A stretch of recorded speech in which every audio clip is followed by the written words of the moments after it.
পূর্বে দু একটি বিষয় স্মরণ করে দিচ্ছি। প্রথমত, অনেকেই আমাদের জুম মিটিং এ বা আমাদের জুমের ইনবক্সে আপনারা প্রশ্ন লিখিতভাবে পাঠাচ্ছেন। তো আপনাদের অবগতির জন্য জানাচ্ছি যে আলহামদুলিল্লাহ আমাদের এখানে সরাসরি প্রশ্ন করার সুযোগ আছে। এই উদ্দেশ্যে আমাদের জুম মিটিং, তো এখানে সময় স্বল্পতার কারণে কোনো লিখিত প্রশ্ন নেওয়ার সুযোগ নেই। তবে তাই আপনারা যারা প্রশ্ন করতে আগ্রহী এই সপ্তাহে অবশ্যই সুযোগ পাবেন না, পরবর্তী প্রোগ্রামে হ্যান্ড রেজ করে প্রশ্ন করার চেষ্টা করবেন সরাসরি ইনশাল্লাহ। আমরা যারা প্রশ্ন করব, প্রশ্ন করার পূর্বে অবশ্যই যে যে শহর বা দেশ থেকে প্রশ্ন করছি পুরো প্রেক্ষাপট বোঝার উদ্দেশ্যে মেনশন করব, এবং সংক্ষিপ্ত আকারে একটা করে প্রশ্ন, একের অধিক প্রশ্ন করার আমরা চেষ্টা করব না, কারণ যেহেতু অনেক ব্রাদার সিস্টার হ্যান্ড রেজ করে থাকেন। তো আমরা সময়টা আমরা সবাইকে যেন সুযোগ করে দিতে পারি, বিধায় প্রশ্ন করার সুযোগ একটা করে। আর প্রতি সপ্তাহে অবশ্যই প্রশ্ন না করে অন্যান্য সপ্তাহে প্রশ্ন করুন। অনেকেই হ্যান্ড রেজ করেছিলেন, আমি আপনাদেরকে অনুরোধ করব প্রতি সপ্তাহে প্রশ্ন না করে আহ 2-1 সপ্তাহ পর পর গ্যাপ দিয়ে সকলকে সুযোগ করে দিন প্রশ্ন করার জন্য। আমরা সময় না নিয়ে প্রশ্নোত্তর পর্বের দিকে চলে যাচ্ছি। শুরুতেই প্রশ্ন করবেন এস কে আব্দুল হামিদ। আপনি প্রশ্ন করুন। আসসালামু আলাইকুম শেখ। ওয়ালাইকুম আসসালাম রহমতুল্লাহ বারাকাতুহ। শেখ শেখ পশ্চিম বাংলা থেকে বলছি। বলছি কোন ডিস্ট্রিক্ট? কলকাতা কলকাতা। বলেন। শেখ কালকের জুমার খুতবায় একটা আলেম এসেছিল। তো উনি বলল যে একটা সাহাবীর মৃত্যুতে আল্লাহর আরশ কেঁপে উঠেছিল। শেখ এইটা কতটুকু সত্য? জি, হাদিস, সহি হাদিস। সাদ বিন মুআয রাদিয়াল্লাহু তাআলা আনহু খন্দকের যুদ্ধে আহত হয়ে শহীদ হয়েছিলেন। তো বড়ই তিনি বিশিষ্ট সাহাবী ছিলেন। তার মাধ্যমে আল্লাহ রাব্বুল আলামিন বিচার সালিস করিয়ে নিয়েছিলেন। যারা সীমা লঙ্ঘনকারী, চরম অন্যায়কারী, বিশ্বাসঘাতক, গাদ্দার ইহুদি বনু কুরাইজা, তাদের পানিশমেন্টের কারণ তাকে বিচারক হিসাবে তারা মেনে নিয়েছিল। তার ইন্তেকাল যখন হলো, মসজিদ নববীতে আহত অবস্থায় তিনি ছিলেন, আর রক্তক্ষরণ শুরু হলো। তাতে শাহাদাত বরণ করে রাদিয়াল্লাহু তাআলা আনহু আল্লাহু। তার সম্পর্কে বলছে ইহতাজ্জালাহুল আরশ, ইহতাজ্জাল আরশু লিমাউতি সাদ। সাদ বিন মুআয রাদিয়াল্লাহু তাআলা আনহু ইন্তেকালে আল্লাহর আরশ কেঁপে উঠেছে। কিসের জন্য কেঁপে উঠেছে? আরশ কাঁপা মানে ভীত হওয়া নয়, অনেক সময় খুশিতে, খুশিতে অনেকে নাচে না, লাফায় না, আনন্দে লাফায়। তো কেউ কেউ বলেছেন যে আল্লাহর আরশ খুশিতে কেঁপে উঠেছিল। অথবা মতের একটা ভয়াবহতা আছে। আহ, ভয়ভীতি ভয়ঙ্কর জিনিস, মরণ শব্দটি খুব ভয়ঙ্কর। তো আল্লাহ রাব্বুল আলামিনের সৃষ্টি হচ্ছে আরশ। এত বড় সাহাবী, এত সম্মানিত সাহাবী ইন্তেকাল হচ্ছে, সেজন্য আল্লাহর আরশ কেঁপে উঠেছে। মায়ায়, ভালোবাসায় হইতে পারে। মুমিন বান্দাকে সবকিছু ভালোবাসে। ফামা বাকাত আলাইহিমুস সামা ওয়াল আরদু, সূরা দুখানে আল্লাহ বলছেন যে কাফের পাপিষ্ঠদের জন্য না আসমান কান্না করে, না জমিন কান্না করে, মানে কোন সৃষ্টি কান্না করে না। হ্যাঁ, একমাত্র তার নিকট আত্মীয়, তারা অসৎ অসৎ যে হোক না কেন, মৃত ব্যক্তি, তার জন্য কান্না করে। কিন্তু আসমান জমিন কান্না করে না। যে জায়গাগুলোতে বসবাস করতো, বাড়ি ঘরে, সেসব কান্না করে না। কিন্তু মুমিন ব্যক্তি দুনিয়াতে চলে সবকিছু কান্না করে। এই আয়াত প্রমাণ করে। তো কোরআন দ্বারা বিষয়টি প্রমাণিত। তো এটা হইতে পারে। জি, আল্লাহু আলাম।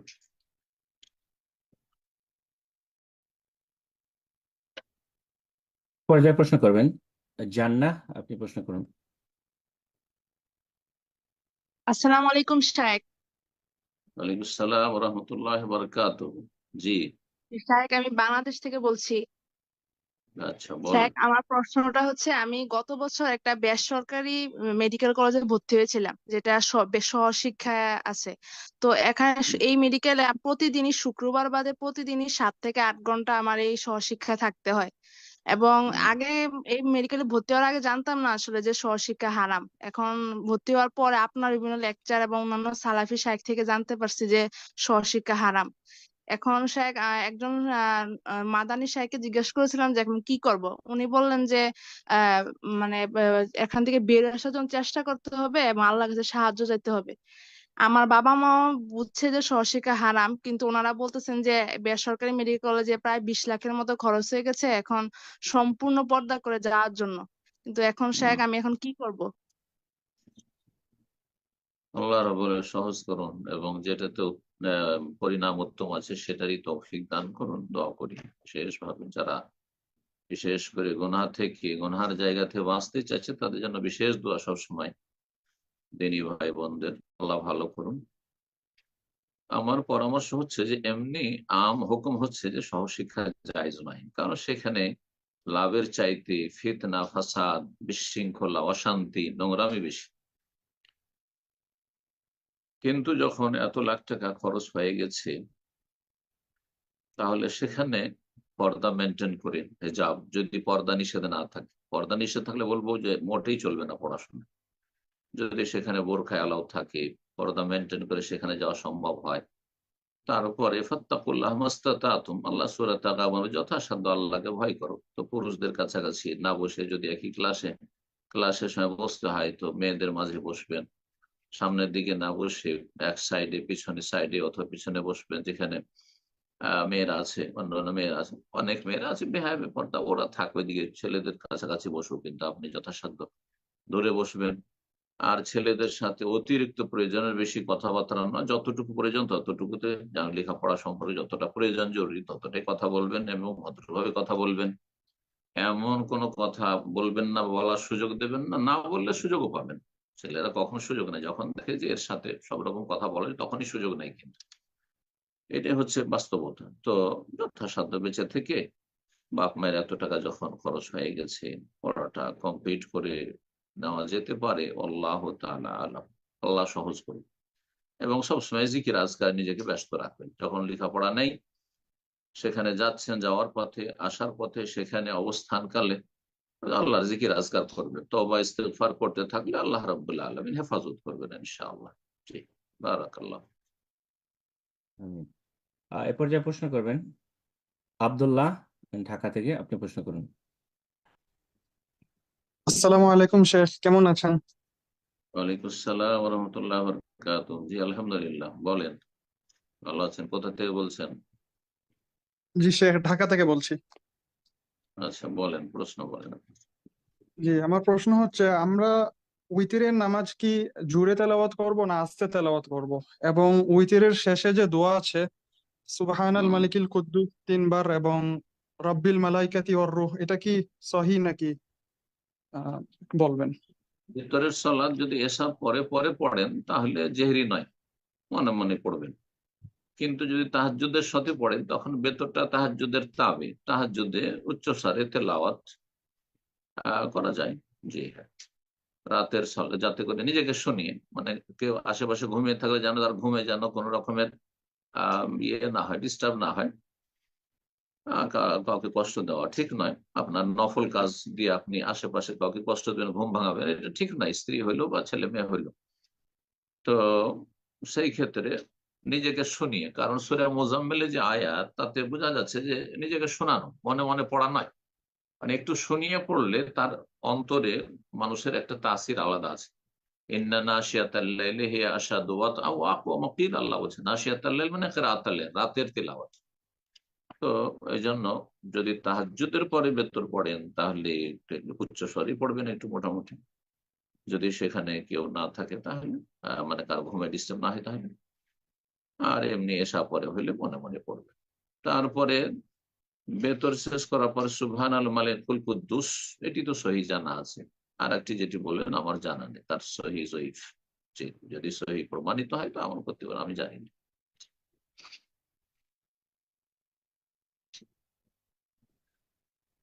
এবার যা প্রশ্ন করবেন সাবিবুল হক, আপনি প্রশ্ন করুন। সাবিলুল হক, সাবিলুল, জি।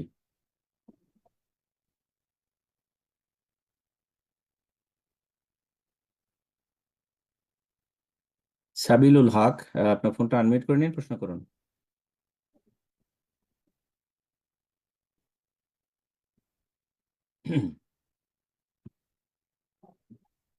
জি, অবশ্যই যারা প্রশ্ন করার জন্য হ্যান্ড রেজ করেছি আমরা, মনোযোগ আকর্ষণ করবো। আপনার নামটা মেনশন করার সাথে সাথে ফোনটা আনমিউট করে নিয়ে প্রশ্ন করুন। আপনাকে সর্বশেষ সুযোগ দিচ্ছি।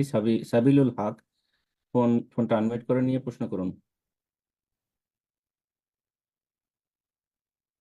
ইনশাল্লাহ। এ পর্যায়ে প্রশ্ন করবেন উম্মি রাহাত, আপনি প্রশ্ন করুন। আসসালামু আলাইকুম ওয়া রাহমাতুল্লাহি ওয়া বারাকাতুহু শেখ। ওয়ালাইকুম আসসালাম ওয়া রাহমাতুল্লাহি ওয়া বারাকাতুহু। আসসালামু আলাইকুম। জি, শুনেছি। ওয়ালাইকুম আসসালাম ওয়া রাহমাতুল্লাহ। বলেন, প্রশ্ন বলেন। শেখ, আমি মুন্সিগঞ্জ জেলা থেকে বলছি। শেখ, আমার জি, প্রশ্ন হলো কোথেকে? যে মুন্সিগঞ্জ জেলা, ঢাকা। আচ্ছা, বলুন, বলেন। আমার প্রশ্ন হলো কি, আমার এই গ্রামে কিছু মানুষ আর কি মানে সুদি ব্যবসা করে।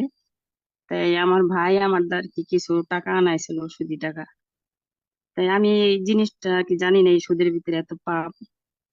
পরে আমার কাছে আবার কিছু টাকা আসলো। তা আমি চিন্তা করলাম যে আমার ভাই তো সুদি টাকা আনে, মানুষের দিয়ে দেখে তো আর ফেরত দিব না। তাহলে আমার কাছে যে টাকাটা আছে এই টাকাটা আমি দিই, পরবর্তীতে আমার কিছু টাকা আছে আর বাইরের টাকাটা দিয়ে যদি অঙ্ক একটু বেশি হয়, তাহলে আমি একটা কিছু করলে পরবর্তীতে বাইরের টাকা বাইরে ফিরিয়ে দিব। তাই আমি বাইরের টাকা মিলে আমার টাকা মিলে আমি একটা জায়গা রাখছি। তাই পরবর্তীতে বাইরের টাকা আমি বাইরে ফিরিয়ে দিছি। এখন এই জায়গাটা বিক্রি করলে কি এর অংশ কি বাইরে পাইবো নাকি পুরাটা আমি পাবো? আপনার প্রশ্ন বুঝলেন? টাকা টাকা আপনার না টাকা আপনার ভাইয়ের? আমারও আছে আমার ভাইয়েরও আছে, মানে আমি নিয়ত করছি যে ও, মানুষের টাকা তো আর মানুষকে ফিরাই দিব না, কিন্তু আমার টাকাটা আমি বাইরে ফিরাই দিব। আমি সুদি হিসাবে আনম না, এভাবেই আমি নিলাম। তারপর আমি বাইরের টাকা বুঝলাম, বাইরে কিন্তু ফিরাই দিবেন আপনি ভাই। যে জমিটা কিনেছেন সেটা কি আপনার টাকা দিয়ে না আপনার ভাইয়েরও টাকা তাতে আছে? হ্যাঁ, আমার ভাইয়েরও আছে আমারও আছে। এখন জমিটা বিক্রি আ- করলে আ- কি আ- ভাই আপ- এটা আপনার পাইবো? আপনার ভাই টাকাটা আপনাকে ধার হিসাবে দিয়েছে না জমি কেনার জন্য, জমিতে ভাগ বসাবার জন্য দিয়েছে? না, বাগ ধার হিসাবে দেয় না আর কি। ভাইয়েরা যে সুদি আনছে না, মানে ভাইয়েরা জানে না যে আমার টাকা, ওরা সুদি হিসাবে দিচ্ছে, কিন্তু আমি নিয়ত করছি যে আমি কি কি হিসাবে সুদ দিয়েছে? হিসাবে নিব সুদ? না। সুদ হিসাবে? সুদ হিসাবে আর কি মাইসের থেকে আনছে না, তাইলে আমার হুম। টাকাও আমি কিছু দিছি। তারা আমি ভাবছি যে আমি মাইসে তো আর ফিরাই দিব না, কিন্তু আমার টাকাটা আমি বাইরে ফিরাই দিয়ে দিব। আমি সুদি সুদে নিয়ে তো আমি আনি নাই আর কি। আমি আপনার কথা বুঝতে পারলাম না। আপনার ভাই আপনাকে টাকা দিয়েছে না জমি কিনতে বলেছে আপনার টাকা দিয়ে? এটা ক্লিয়ার না, করেন। আমার আমার ভাই আমার দিয়া সুদ দিয়ে টাকা আনাইছিল অন্যের কাছ থেকে, কিন্তু তখন আপনার আমার কাছে কাছে কিছু টাকা টাকাটা, ছিল। তারপরে আপনার কাছে ছিল টাকাটা? হ্যাঁ, আমার কাছে কিছু টাকা আছিল, কিন্তু ওর সাথে আমি ওই টাকাটা দিছি। তারপরে আমি মানে মনে মনে নিয়ত করছি যে আমার টাকাটা আমি বাইরে ফিরাই দিয়ে দিব, যে সুদটা আমার কাছে আইবো ওটা আমি আবার পরবর্তীতে দিয়ে দিব। কিন্তু অসুবিধা নাই, পরবর্তীতে কিন্তু আমি আপনার কথাগুলি আমি ক্লিয়ার বুঝছেন না। আপনি আঞ্চলিক ভাষায় বলছেন নাকি আমি বুঝছি না, আমাদের একরাম ভাই ভালো বুঝবে হয়তো। আপনি যখন জমিটা কিনলেন তখন কি ভাই জানলে যে এই জমিতে আমার ভাগ থাকছে, না জানে যে আমার বোনের সাথে আমার টাকা পয়সার লেনদেন আছে শুধু? সেটা ওনাকে যদি আমি মিট করেছি, উনি হয়তো আনমিট করতে পারে। তো মূলত বোন যেটা বলতে চাচ্ছেন, তো উনি হয়তো ওনার হ্যাঁ, ভাইকে উনি কোনো ওনার প্রশ্নটা আপনি ক্লিয়ার করেন, আমি জি, বুঝতে পারছি না ওনার প্রশ্ন। আমি যতটুকু বুঝতে পারছি যে উনি বলতে চাচ্ছেন হুম, কারো কাছ থেকে ওনার ভাইয়ের জন্য সুদে একটু জোরে টাকা বলেন, এনে আপনার কথা দিচ্ছেন। হচ্ছে আস্তে আস্তে কেন? তো জি শেখ, না উনি বোন বলতে চাচ্ছেন যে উনি কারো কাছ থেকে উনি ঋণ নিয়ে দিয়েছেন ওনার ভাইকে। তো সেই ক্ষেত্রে যখন উনি টাকা আনছেন, যার কাছ থেকে আনছে সেই টাকার ভিতরে উনারও কিছু টাকা উনি দিছেন। হয়তো ওনার ভাই জানতো কিনা এটা আমি জানি না। উনি বলতে চাচ্ছেন যে সেখানে তারও টাকা ছিল। তো উনি মনে মনে নিয়ত করছেন যে ওই টাকাটার সুদ যে আসবে সেটা উনি নিবেন না আপনার তাকে। কথা ঘুরে আস্তে আস্তে আস্তে কেন আপনার কথা? আজকে আমি আপনার কথাটাও ক্লিয়ার নয় কিন্তু। আপনি একটু মাইকটা ঠিক করেন তাহলে। একদম খুব আস্তে আস্তে।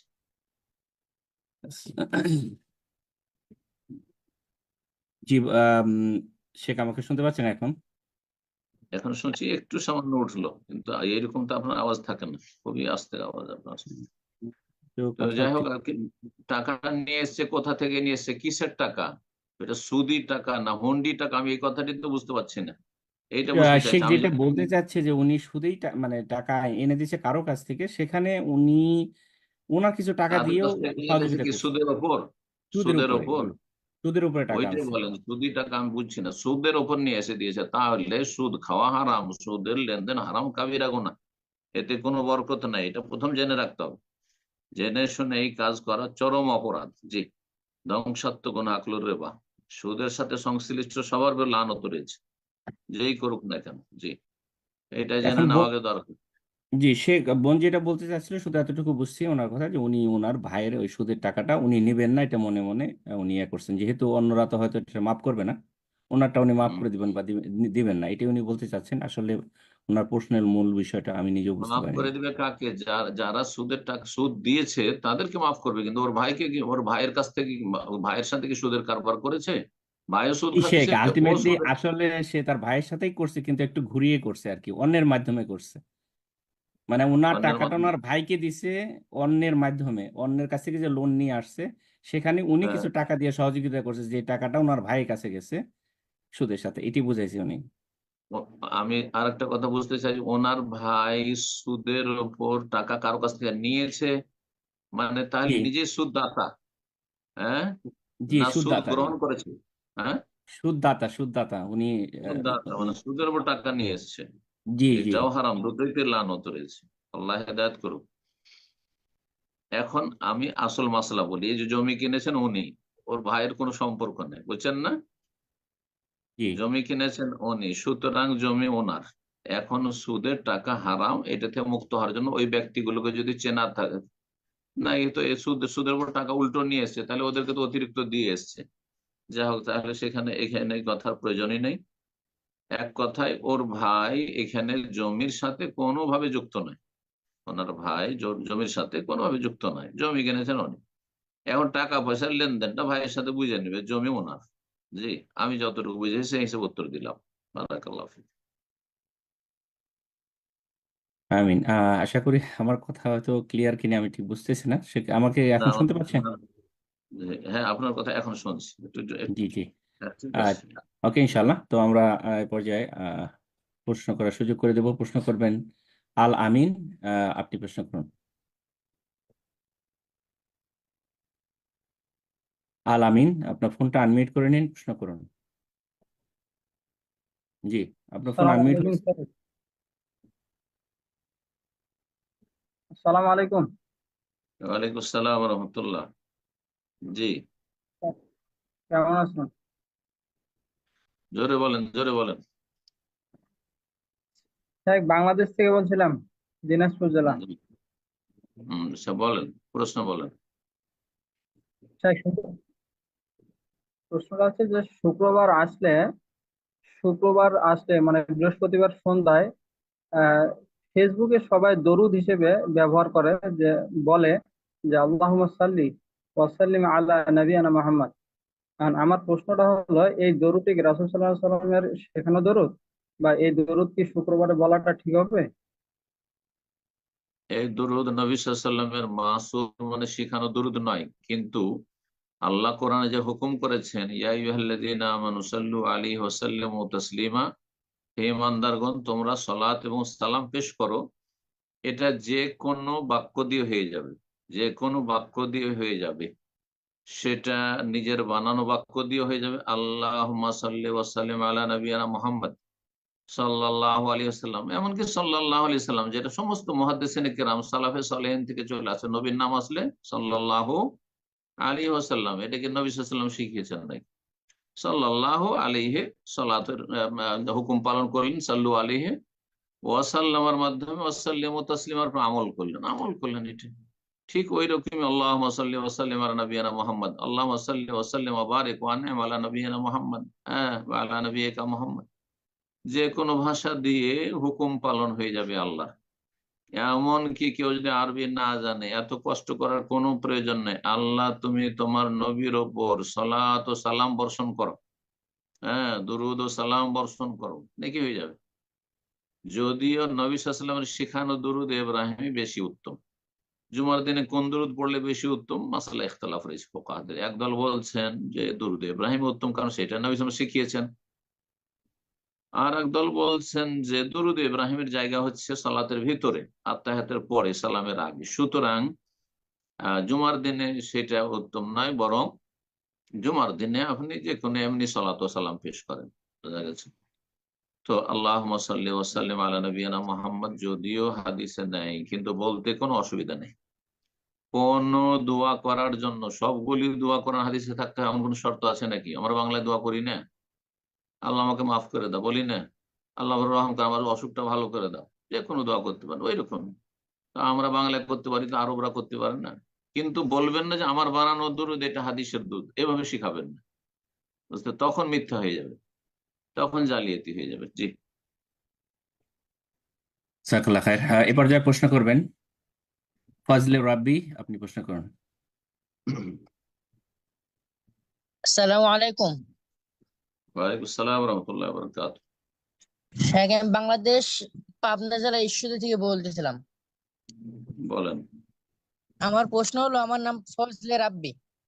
তে ফাজিল রব্বি। এই নাম, জি, তে বহু মানুষ রাব্বি বলে ডাকে, তে রাব্বি নামটা তো বলা ঠিক না। তে এই ক্ষেত্রে অবশ্যই কি ঠিক না, রাব্বি জায়েজই নয়, জি, হারাম। এই ক্ষেত্রে কি রাব্বি সিগনেচার করা যাবে? আপনি কি করা যাবে? রাব্বি এতটুকু কি সিগনেচার করা যাবে? না না, সিগনেচারও মানে করা যাবে না, লেখাও যাবে না, বলাও যাবে না, শুধু রাব্বি। মোটে রাব্বি মানে আমার রব। তো আপনি কি করে রব? জি আমার রব যে বলছে আপনাকে, সে শিরকি কথা বলুন। যেমন জি জি রহমান আর খালেক বলছেন না, হ্যাঁ খালেক জি ভাই, রহমান ভাই, ওটাও শিরকি কথা। ঠিক তেমনি হ্যাঁ, জব্বার ভাই, রাজ্জাক ভাই, আর ওই রকমই রব্বি ভাই, সব শিরক। এগুলো শিরকি কথা, বড় শিরক হোক না হয় জবানের শিরক, কিন্তু শিরক অবশ্যই, কথাটা শিরকি কথা, গোনা। ছোট শিরকি হোক, যদি এ বিশ্বাস নিয়ে না বলে তাহলে কিন্তু এটা জায়েজ নয়, হারাম। ছোট শিরক হারাম, জি। ছোট শিরক কাবিরা গোনা, এটা জেনে রাখতে হবে। সুতরাং এভাবে নাম নাম ধরে ডাকা জায়েজ নয়। রহমান বলে, খালেক বলে, রাজ্জাক বলে, জব্বার বলে, আর এই রব্বি বলে ডাকা জায়েজ নয়, জি। ফজলে রব্বি বলতে হবে, ফজল বললে অসুবিধা নেই।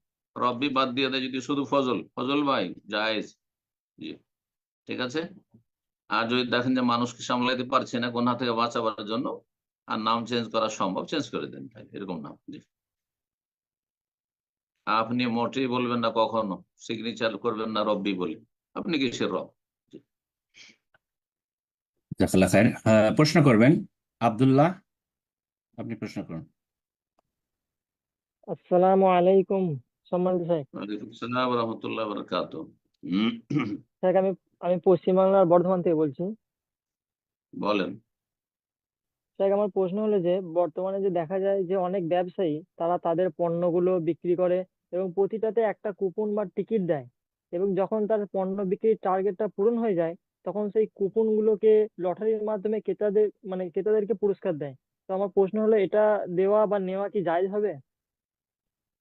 যদি আপনার পণ্যের প্রয়োজন থাকে, সেই জন্য সেই তাগিদে গেছেন, আপনার সেই পণ্য কিনতে হবে সেজন্য, তারপরে কুপন দিল, তাহলে জায়েজ। আর যদি আপনার উদ্দেশ্য আসলে সামান, আসল উদ্দেশ্য ছিল না, আপনার ওই লটারিটা হাসিল করা ছিল, তাহলে জুয়া। অনেক ওলামারা নাজায়েজ বলেছে, জি।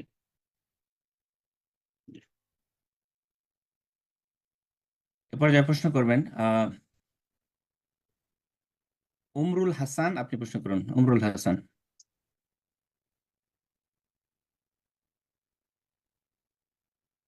জামরুল হাসান, আপনি প্রশ্ন করুন।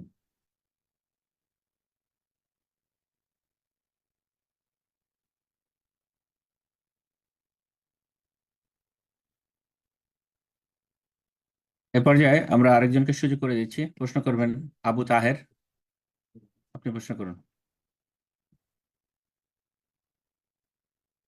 আসসালামু আলাইকুম রহমতুল্লাহি ওয়া বারাকাতুহু।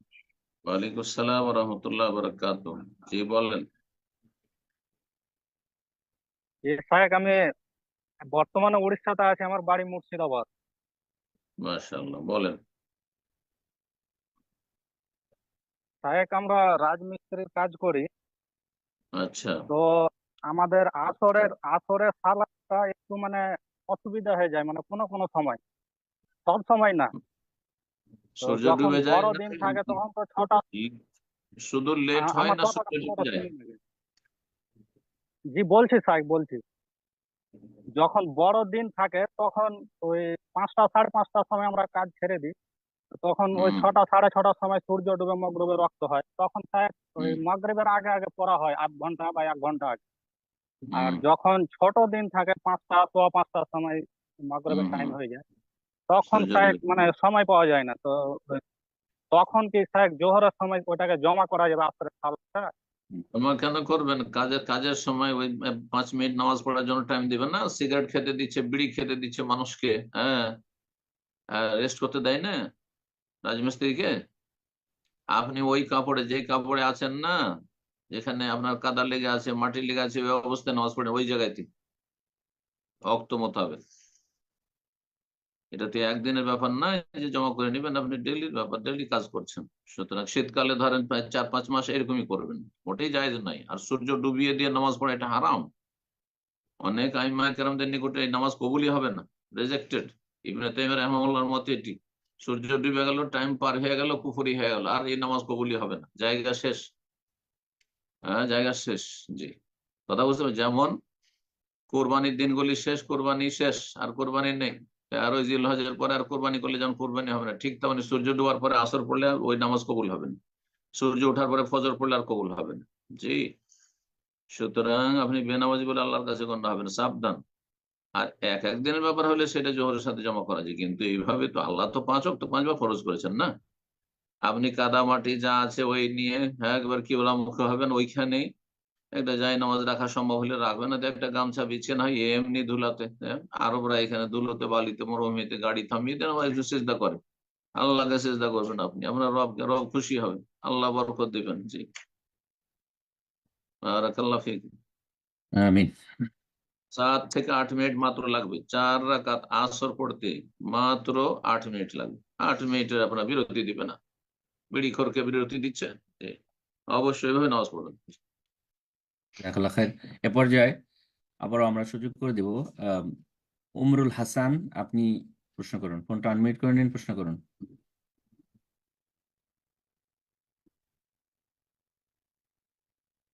প্রশ্ন করবেন বিলকিস খাতুন, আপনি প্রশ্ন করুন। আসসালামু আলাইকুম ওয়া রাহমাতুল্লাহি ওয়া বারাকাতুহু। ওয়ালাইকুম আসসালাম ওয়া রাহমাতুল্লাহি ওয়া বারাকাতুহু। স্যার, আমি ইন্ডিয়া রায়গঞ্জ থেকে বলছি।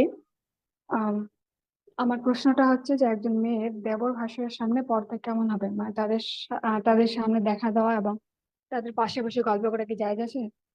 দেবর ভাসুরের সামনে গল্প করা, চেহারা খুলে না চেহারা ঢেকে? আর মানে মিট হয়ে গেল নাকি? জি না, বোন আপনাকে প্রশ্ন করছেন, বিলকিস খাতুন, শেখ আপনার সাথে কথা বলছেন, উত্তর দিন। বিলকিস খাতুন। স্যার, শুনতে পাচ্ছেন? হ্যাঁ, আমি শুনছি। আমার প্রশ্ন হচ্ছে যে দেবর ভাসুরের সামনে কথা যখন বলছে, গল্প করছে বা কথা বলছে প্রয়োজনে, তখন চেহারা শরীর হুম। ঢেকে আছে, বোরখা পরে মানে কাপড়ে, না চেহারা খোলা? স্যার, চেহারা খোলা আর ওরকম পরিপূর্ণ পর্দাও না। না, চেহারা খুলে, মাথা খুললে অথবা চেহারা খুলেও যদি থাকে তো জায়েজ নয়। দেবর ভাসুর নন মাহরাম তারা, যদিও বাড়িতে তারা অবস্থান করেছে, জয়েন্ট ফ্যামিলিতে, হয়তো আমাদের দেশে মানুষের মজবুরি অথবা অজ্ঞতা, অনেকে সচ্ছল লোকেরা অজ্ঞতার কারণে এরকম করেছে, অবহেলার কারণে, শরীয়তের বিধানে অবহেলা। আর যাদের অধিকাংশ লোকের পয়সা নেই, হয়তো যে আলাদা আলাদা বাড়ি করবে, তাই 3-4 ভাই 5 ভাই একসাথে থাকে জয়েন্ট ফ্যামিলিতে, অথবা সামাজিকতা, পারিবারিক কাঠামো এটাই, তো এতে অনেক গুনাহ হয়ে থাকে, তার মধ্যে এটি একটি গুনাহ। না, মোটেই জায়েজ নয়। যদি কথা বলতে হয় সামনে এসে, তাহলে বোরখা পরে পুরো নেকাব লাগিয়ে গোটা শরীর ঢেকে কথা বলবে, শুধু হাত কবজি পর্যন্ত খোলা রাখতে পারে, আর টাকনার নিচের থেকে পা এতটুকু হয়তো খোলা রাখতে পারে, যেগুলোতে তেমন কোনো আকর্ষণ নেই, আর সেটা যদি ঢেকে রাখা আরো ভালো। জি হ্যাঁ, দেবরের সামনে, ভাসুরের সামনে তারা নন মাহারাম, মাহারাম নয়। কথা বলতে পারবে, কিন্তু মেমোয়ারায় হিজাব, সেটা পর্দার আড়াল থেকে হোক, মানে হয়তো একদিকে পর্দা আড়ে, ঘরে দরজার আড়ে আছে, কিচেনে আছে, আর বাইরে আছে, দেবর ভাসুর কথা বলছে, প্রয়োজনে জায়েজ আছে। চেহারা তখন খোলা থাকলে অসুবিধা নেই, কারণ পর্দার আড়ালে আছে। অথবা সামনে এসে কথা বলতে হলে চেহারাতে নেকাব থাকতে হবে, বোরখা থাকতে হবে, আর সালোয়ার কামিজই পরে থাক, জরুরি নয় যে বোরখা সবসময় পরে থাকতে হবে। সালোয়ার কামিজ পরে আছে কিন্তু নেকাব, একটা ওড়না দিয়ে নেকাব করে কথা বলবে, যদি এরকম প্রয়োজন হয়। আর না হইলে আপনার এক রুমে হয়তো বা এক জায়গায় উঠানে আছে, আঙিনাতে আছে দেবর ভাসুর, আর তাদের সাথে কথা বলছে নিজের ঘর থেকে, দরজার আড়াল থেকে, অথবা দেয়ালের আড় থেকে কথা বলছে, কোনো কিছু আছে তার আড় থেকে কথা বলছে। সামনাসামনি এসে কথা বলা জায়েজ নয় নন মাহরামের সাথে। সূরা আহজাব স্পষ্ট আল্লাহ বলছেন, ওয়াইজা সাআলতুমুহুন্না মাতান, তাদের কাছ থেকে কোনো কিছু চেয়ে যদি নিতে হয়, হে পুরুষরা, যদি কোনো মহিলার কাছে, যাদের তোমরা মাহরাম না, কোনো কিছু চাওয়ার প্রয়োজন বোধ করো, ফাসআলুহুন্না মিন ওয়ারাই হিজাব, তাহলে তাদের কাছে সেগুলি চেয়ে নেবে পর্দার আড়াল থেকে। চাকর নকরের সাথে ওই রকমই কোনো কিছু চাই, এইটা লাগবে, সেটা লাগবে, নাস্তা লাগবে, তো কোদারি লাগবে, ঠিক আছে, পর্দার আড়াল থেকে, সামনাসামনি নয়। সামনাসামনি মোটি হওয়া যায় না দেবর ভাসুরের সাথে। গল্প, নির্জনে গল্প করা যায় নাই। আর সবাই আছে ওইখানে, সামনে এসে কথা বলছে, ঠিক আছে, কিন্তু নির্জনে রুমে বা ভাবি আছে আর দেবর আছে আর গল্প করছে, যদিও বোরখা পরে থাকে তবুও জায়েজ নাই এইরকম ভাসুরের সাথে। কিন্তু শ্বশুরের সাথে অসুবিধা নেই, শ্বশুর মাহরাম রুমের ভিতরে একা গল্প করতে পারে, যদি ফেতনার আশঙ্কা যদি না থাকে। কিন্তু অনেক শ্বশুরে যদি নজর খারাপ হয়, হ্যাঁ, বদ প্রকৃতির হয়, তাহলে তার থেকেও পর্দা করতে হবে, বা আলাদা বাড়িতে আলাদা বাসায় থাকতে হবে। জি, বারাকাল্লাহ ফিক। আল্লাহ তৌফিক দান করুন। আমিন। প্রশ্ন করবেন বাপ্পি মন্ডল, আপনি প্রশ্ন করুন।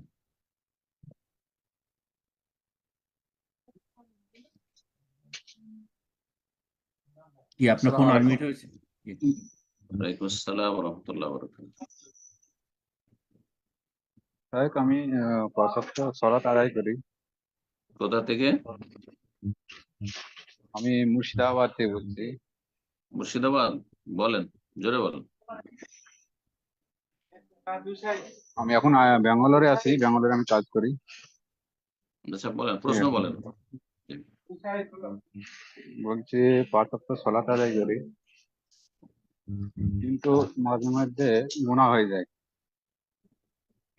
গুনাহ বলতে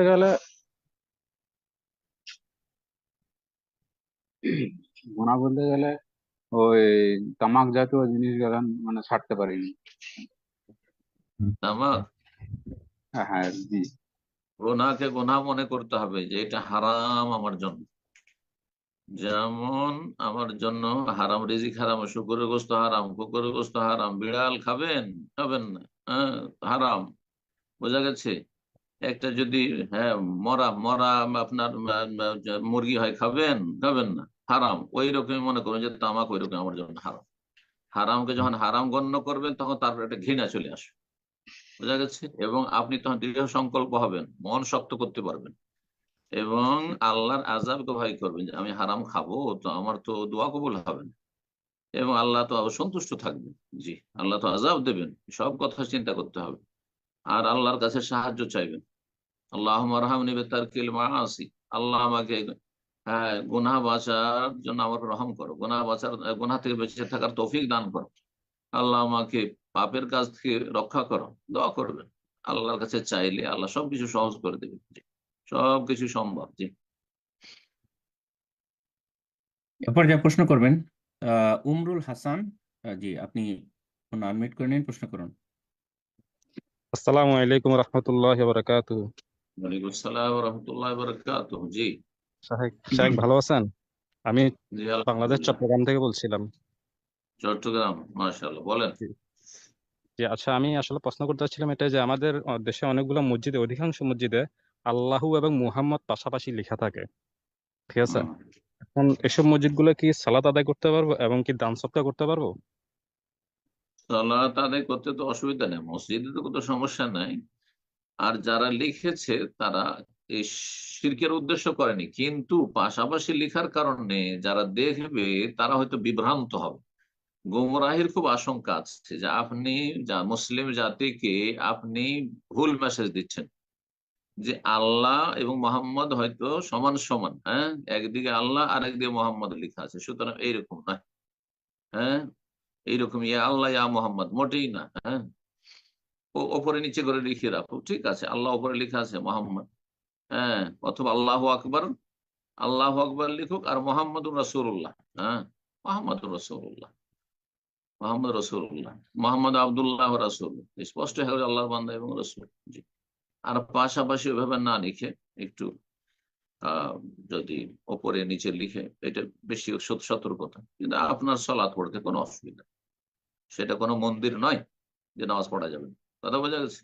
সেটা কোনো চার্চ নয় যে নামাজ পড়া যাবে, সেটা কোনো শিরকের পুকুরে আস্তানা নয়। তাদের অজ্ঞতার কারণে আর বিদাতি সমাজ, মানুষ দেখা দেখি ধর্ম পালন করে, তাতে আপনার কোনো অসুবিধা নেই। আল্লাহ কবুল করুন, এর সংশোধনের তৌফিক দান। আমিন। এরপর যা প্রশ্ন করবেন আরিক, আপনি প্রশ্ন করুন। আসসালামু আলাইকুম। ওয়ালাইকুম আসসালাম রহমতুল্লাহ বারাকাতুহ। তো শেখ, হাদিসেতে আসছে যে জোরে বলেন, গ্রীষ্ম, আপনার কথা শোনাই যায় না। কোথায় বলছেন? আমি ক্যালিফোর্নিয়াতে বলছি শেখ। জি, জোরে বলেন, মনে হচ্ছে ঘুম থেকে উঠেছেন। বলছি যে হাদিসেতে এসছে যে আপনার গ্রীষ্মকালে জোহরের নামাজ দেরি করে পড়াটা সুন্নাহ। তো এই ক্ষেত্রে কিছুই আমি শুনলাম জানতে না। চাচ্ছিলাম যে কতটা দেরি করতে হবে এই ক্ষেত্রে, যদি একটু বুঝে বলতেন। জাযাকাল্লাহ সকাল খাইর। সন্ধ্যার জিকির না কি? জোরে একটু শুনলাম না তো আমি। কি সকাল সন্ধ্যার জোহরের জিকির সালাতের বলছেন? কথা বলছে শেখ? মানে হ্যাঁ, জোহরের গ্রীষ্মকালে জোহরের সালাত, সকালে। গ্রীষ্মকালে জোহরের সালাত। সকালে কেন জোহরের সালাত পড়বেন? না, দুপুরে জোহরের গ্রীষ্মকালে সালাত। শেখ, একটু সাউন্ড মনে হয় শেখ আপনার ওখানে কি সমস্যা হচ্ছে কিনা জানি না। উনি গ্রীষ্মকালের কথা বলছেন, যে গ্রীষ্মকালে যে জোহরের সালাত একটু ডিলে করে পড়ার কথা বলা হয়েছে, সেটার কতটা দেরি করা যাবে এটা উনি জানতে চাচ্ছেন। শেখ আমাকে শুনতে পাচ্ছেন? গ্রীষ্মকালে ঠান্ডার দেশে আপনি আমেরিকায় থাকেন, কানাডায় থাকেন, তো সেখানে তো সব মাইনাসই প্রায় থাকে। আর থাকলেও আর কতটা গ্রীষ্মকালে বা কতটা গরম থাকে? হাদিসে এই না যে গ্রীষ্মকালে আছে এজাস্তাদ্দাল হার, যখন রোদের প্রখরতা থাকবে, প্রচন্ড গরম থাকবে। ইস্তাদ্দা মানে প্রচন্ড, আর হার মানে গরম, প্রচন্ড গরম হবে। যেই গরমে বাইরে বের হওয়া খুব কঠিন, যেই গরমে আপনার হাওয়া লেগে যেতে পারে, যেমন আরব দেশে, ফাবরুদু বিসসালাত, তখন জোহরটাকে ঠান্ডা করে পড়িও। আর সেটা এই নয় যে 1 ঘন্টা 1.5 ঘন্টা ঠান্ডা করে সালাতে রক্ত হচ্ছে, ধরেন আমাদের দাম্মামে এখন 11:30টায়, 11:30টায় জাওয়াল হয়ে যাচ্ছে, আর সেটা পড়বো আমি 2টার সময়, না, মোটেই নাই। সেটা আপনি 12টা 12:30, হ্যাঁ একটু লেট করে পড়েন এইরকম। কিন্তু এনে যে 2টো 2:30 করে দেন, 2:30 পৌনে 3টাতে আজান হয়ে যাচ্ছে, আসর আজান হচ্ছে, কিছুদিন পরে তো 2:30 এখানে আসর আজান হয়ে যাবে। তো উদ্দেশ্য হচ্ছে যে গরমের প্রখরতা যদি থাকে, আপনার ওখানে যদি হয় যে এমন কোনো দিন যেদিন খুব প্রচন্ড গরম, তাহলে সেই দিনে আহ, এতটা ঠান্ডা করবেন যাতে গরমের যে প্রথম গরমটা যেটা শুরু হয়, দিন ধরেন 10টা 11টা থেকে, সেটা প্রায় 1টার দিকে শেষ হয়ে যায়। 1টার দিকে সেটা কমে যায়, কমতে লাগে, তখন মাইনাসের দিকে চলে যায়। তখন আপনি আদায় করে নেন। কিন্তু এর মানে এই নয় যে 2টো 2:30 বাজিয়ে দেবেন আপনি, না, মোটেই না। জি, বারাকাল্লাহ ফিক।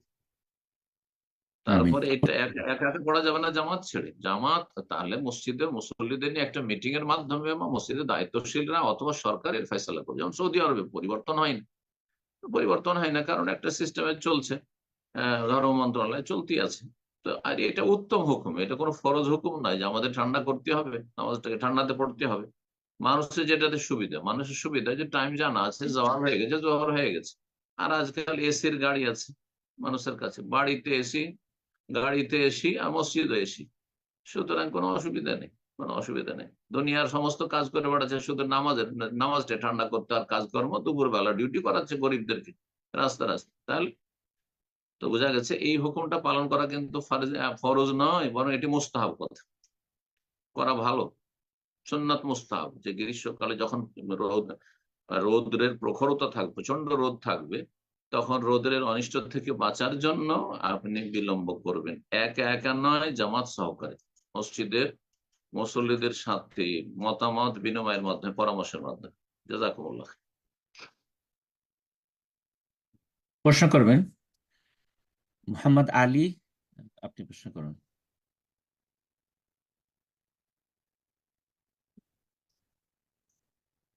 আসসালামু আলাইকুম। জি, ওয়ালাইকুম সালাম রহমতুল্লাহ।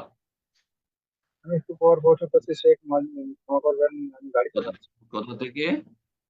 মাইক্রোফোনটা ঠিক রিয়াদ করে থেকে নিন। বলছি, আমি গাড়ি চালাচ্ছি, একটু পর ফোন করছি, একটু পর করছি। ঠিক আছে, ইনশাআল্লাহ। জি এরপরে আমাদের সূর্য সূর্য ডুবে যায়, এখনই আজান হবে, আপনি অন্য কাউকে দেন, আপনি আগামী জি সপ্তাহে করিয়ে দেন। জি ইনশাআল্লাহ। এরপর যা প্রশ্ন করবেন এমডি আব্দুর রাশিদ, আপনি প্রশ্ন করুন। আসসালামু আলাইকুম। ওয়ালাইকুম আসসালাম রহমতুল্লাহ। আমি পশ্চিমবঙ্গের মালদা জেলা থেকে বলছিলাম। হম, কোন থানা? মুসলিমনগর থানা। বয়সনগর, মাশাআল্লাহ। চলো, আমার মামার আপনার বাড়ি বাড়ির বসুন। আশেপাশে। বলো। আমার প্রশ্ন হলো, আমি একটা গ্রামের কৃষক, মানে আমি গ্রামের চিকিৎসা করি, আমার দোকান আছে ওষুধের। তো আমার কাছে অনেক রকম কাস্টমার আছে, তো আমি যেগুলো বলতে চাইছি আপনাকে, সেগুলো আপনি আমাকে একটু বলবেন যে মেডিকেল লাইনে যারা ওই মানে বলে ওই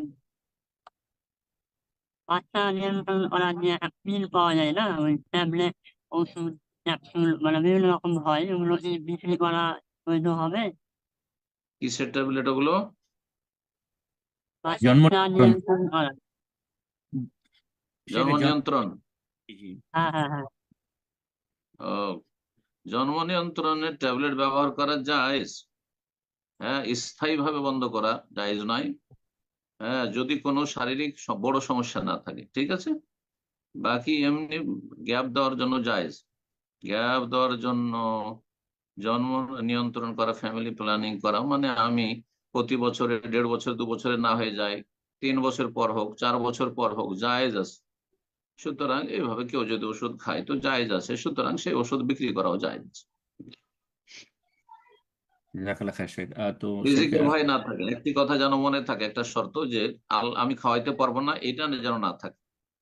একটু কষ্ট হবে, মায়ের কষ্ট হয়ে যাবে, আমারও কষ্ট হয়ে যাবে, সেই জন্য হয়তো, হ্যাঁ, বা ছেলে মেয়ে যথেষ্ট হয়ে গেছে, 5-7টা 10টা হয়ে গেছে, যা আর নেবো না হয়তো।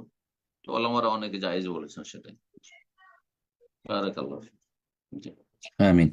জি উস্তাদজি, আর কি কন্টিনিউ করবো না এখানে শেষ করা যাক আজকে? আপনি বললেন আজান। আজান চলছে, একটা প্রশ্ন শুধু করে নেন, সমস্যা নেই। আমাদের আজান একামতে 10 মিনিট টাইম থাকে। জি আজান হয়ে ইনশাল্লাহ, গেছে। আমরা সর্বশেষ প্রশ্ন নিচ্ছি ইনশাল্লাহ, এরপর যে প্রশ্ন করবেন। আর শফিকুল ইসলাম, আপনি প্রশ্ন করুন। আসসালামু আলাইকুম সম্মানিত ভাই। ওয়ালাইকুম আসসালাম রহমতুল্লাহ বারাকাতু। জি, আসামের ধুবড়ী জেলা থেকে বলছি, লক্ষ্মীপাড়া।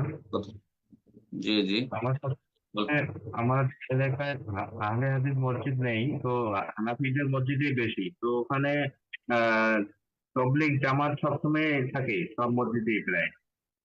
তো ওদের নামাজের ওয়াক্ত শুরু হওয়ার আগে যদি আমি পড়ে নেই, ওয়াক্ত শুরু হওয়ার পর পরই ওদের জামাতের আগে।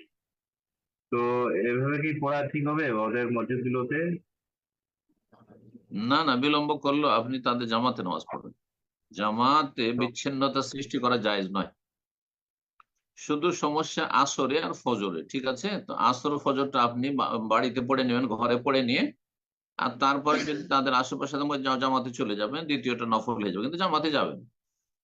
এটা পড়ে নিলে ভালো, বাড়িতে পড়ে নিলে তারপর তাদের সাথে পড়লেন। এইরকম ক্ষেত্রগুলিতে বিলম্ব করলে অসুবিধা নেই, কারণ বৃহৎ স্বার্থে মুসলিমদের ঐক্য বহাল রাখা, যদিও তারা একটু লেটে নামাজ পড়ছে, সুন্নতের খেলাফ করছে, তো এটাই করা উচিত। জি, এই জন্য তাদের জামাতে গিয়ে নামাজ পড়বেন। জি, জামাতে নামাজ না পড়লে ভাববে যে ফজরে এই লোকটি আসে না, বেনামাজ, ফজরে আসে না, এই লোকটি আসরে আসে না, ভাববে, বুঝছেন। হ্যাঁ, তারা সেখানে তবলিগ জামাতের লোকের অবস্থান করছে, আপনি সেসব চিল্লে যাবেন না, তাদের সাথে গুনার কাজে সহযোগিতা করবেন না, কারণ তাদের বিদাতি জামাত, বিভিন্ন বিদাত শিখায় তারা, এবং তাদের কিতাবে শির বিদাত আছে, গাঁজাখড়ি, কিচ্ছা কাহিনী, স্বপ্নের কিচ্ছা, ধর্মশীল, হ্যাঁ, স্বপ্নের মাধ্যমে পাওয়া এই তরিকা, চিল্লার তরিকা। সুতরাং তাতে অংশ নেবেন না। কিন্তু তাদের সাথে তারা মুসলিম ভাই, সুতরাং তাদের জামাতে গিয়ে নামাজ পড়ার কওম আর রাখে নামাজ পড়বেন। আর তার আগে গিয়ে সেখানে নামাজ পড়বেন, হতে পারে যে কেউ সেখানে ঝগড়া বাঁধিয়ে দিবে। আর যেমন তারা মারামারি করেছে একই মসজিদের ভিতরে, বাইতুল মোকাররমে মারামারি করেছে, তারা যদি অন্যায় কাজ করে, তো আমরা তো অন্যায় শিক্ষা দেবো না, আমরা তো ভালো শিক্ষা দেবো, আমরা তো ঐক্যের শিক্ষা দেবো। যার ফলে তারা বিভিন্ন বেদাত করলো, যতক্ষণ বড় শিরক কেউ করেনি ততক্ষণ পর্যন্ত তাদের পিছনে সালাত আদায় করবো। বারাকাল্লাহ ফিক, তাদের সাথে সালাত আদায় করবে। জাজাকাল্লাহ খায়ের শেখ। তো আজকে শেষ করা যাক এখানে, শেষ যেহেতু আজান হয়ে গেল বললেন ইনশাল্লাহ। বারাকাল্লাহ ফিক। রব্বুল আলমিনের কাছে দোয়া করি আমাদের সকল ভাই বোনদের জন্য যারা আজকের অনুষ্ঠানে থাকলেন। আল্লাহ আপনাদের সকলকে উত্তম প্রতিদান দান করেন, দিন দুনিয়ার সার্বিক কল্যাণ, রহমত, বরকত দান করেন, এবং আল্লাহ রব্বুল আলমিন আমাদের সমস্ত অনিষ্ট থেকে, বালা মুসিবত থেকে হেফাজতে রাখেন। যে যেখানে আমরা থাকি না কেন, সফরে থাকি, বাড়িতে থাকি, ঘরে থাকি, বাইরে থাকি, সকল ভাই বোনদের আল্লাহ হেফাজত করেন এবং তাদের পরিবার পরিজনের হেফাজত করেন, এবং আল্লাহ রব্বুল আলম জালেমের জুলম থেকে আল্লাহ রক্ষা করেন, সীমা লঙ্ঘনকারী সীমা লঙ্ঘনের অনিষ্ট থেকে আল্লাহ রক্ষা করেন। জাযাকুমুল্লাহ খায়র। বিশেষ করে যেসব ভাইরা পরিচালনা আছেন, আল্লাহ তাদের জাযা খায়র দান করেন, উত্তম প্রতিদান দান করেন এবং নেক আমল কবুল করেন এবং আরো ভালো কাজের তৌফিক দান করেন এবং তাদের সাথে সার্বিক সহযোগিতা আমাদের তৌফিক দান করেন। সাল্লাল্লাহু আলা নবিয়িনা মুহাম্মদ ওয়া আলা আলিহি ওয়া সাহবিহি আজমাইন। জাযাকাল্লাহ খায়ের শেখ। সম্মানিত দিনী ভাই বোনেরা, প্রোগ্রাম শেষ করার পূর্বে শুরুতেই বলবো, যারা অনেকে মেসেজ করছেন ইনবক্সে, প্রথমত অনেকেই জানতে চেয়েছেন শনিবারের পরিবর্তে আমি রবিবারের পরিবর্তে আজকে আমাদের প্রোগ্রাম হচ্ছে কনফিউজ। তো আসলে গত সপ্তাহে আমরা অ্যানাউন্সমেন্ট করেছিলাম আমাদের সম্মানিত শেখ সফরে থাকবেন বিধায় রবিবারের পরিবর্তে আজকেই শুধু আমাদের শনিবারের প্রোগ্রাম হলো।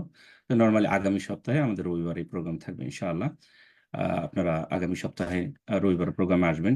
আর অনেকেই আপনারা জানি আপনারা হ্যান্ড রেজ করেছেন, এখনো অনেকেই প্রশ্ন করার জন্য সিরিয়ালে হ্যান্ড রেজ করে আছেন। আপনারা মেসেজ করছেন, অনেকদিন যাবত চেষ্টা করতেছেন, প্রশ্ন করতে পারছেন না। তো আপনাদেরকে অনুরোধ করবো, আপনারা প্রোগ্রামের শুরুতে আসুন। আমাদের নিউ ইয়র্ক টাইম সকাল 9টায় জুম মিটিং ওপেন করা হয়, আর 9:30-এ আমাদের সে প্রোগ্রামে আসেন, আলোচনা শুরু হয়। প্রোগ্রাম শুরু হয়, মূলত উদ্ধার শুরু হয় 9:30-এ, কিন্তু জুম মিটিং শুরু হয়ে যায় আমাদের 9টায়। তো আপনারা শুরুতে আসুন, এসে হ্যান্ড রেজ করুন এবং অন্যদেরকেও অনুরোধ করব, যারা প্রতি সপ্তাহে কন্টিনিউ প্রশ্ন করে থাকেন বা করার চেষ্টা করে থাকেন, এক সপ্তাহ পর পরে আপনাদেরকে অনুরোধ করব, যারা অনেকে হয়তো নতুন আছেন প্রোগ্রামে, অনেকদিন যাবত প্রচেষ্টা চালাচ্ছেন প্রশ্ন করার জন্য, সবাইকে সুযোগ করে দেন।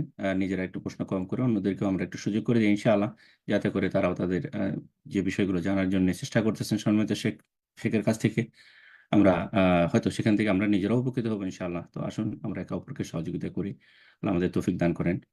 আর অনেকে হয়তো নামাজের কারণে সালাতে আমাদের প্রোগ্রামে থাকতে পারেন না অনেক সময় হ্যান্ড রেজ করেও, তো তাদেরকেও বলবো আপনারা চেষ্টা করুন শুরুতে থাকার জন্য, এবং প্রোগ্রাম থেকে বের হয়ে যাওয়ার পূর্বে যদি কোনো কারণে আপনার সালাতে চলে যান, তাহলে অবশ্যই একটা ইনবক্সে আমাকে মেসেজ দিয়ে যাবেন যে আপনি সালাতে যাচ্ছেন। সেই পর্যায়ে আমি হয়তো আপনাকে পরবর্তীতে সুযোগ করে দেবো ইনশাআল্লাহ। তো যাই হোক, আজ এই পর্যন্তই। আল্লাহ সুবহানাহু ওয়া তাআলার কাছে দোয়া করি আমরা আজকে যা কিছু শুনলাম আমরা যেন আমাদের ইলম অনুযায়ী আমল করতে পারি। আল্লাহ যেন আমাদেরকে একমাত্র কোরআন এবং সহিহ সুন্নাহর উপর জীবন প্রতিষ্ঠিত করার তৌফিক দান করেন, সমস্ত গুমরাহি থেকে যেন আল্লাহ আমাদের সকলকে হেফাজত করেন, আমিন। তো আগামী সপ্তাহে আবারও দেখা হবে, কথা হবে। আমরা যে যেখানে যে অবস্থায় আছি, আল্লাহ সুবহানাহু ওয়া তাআলা আমাদেরকে সকলকে ভালো রাখেন, সুস্থ রাখেন, আমিন। সাল্লাল্লাহু আলা নবিয়িনা মুহাম্মদ ওয়া আলা আলিহি ওয়া সাহবিহি আজমাইন। আসসালামু আলাইকুম ওয়া রাহমাতুল্লাহি ওয়া বারাকাতুহু।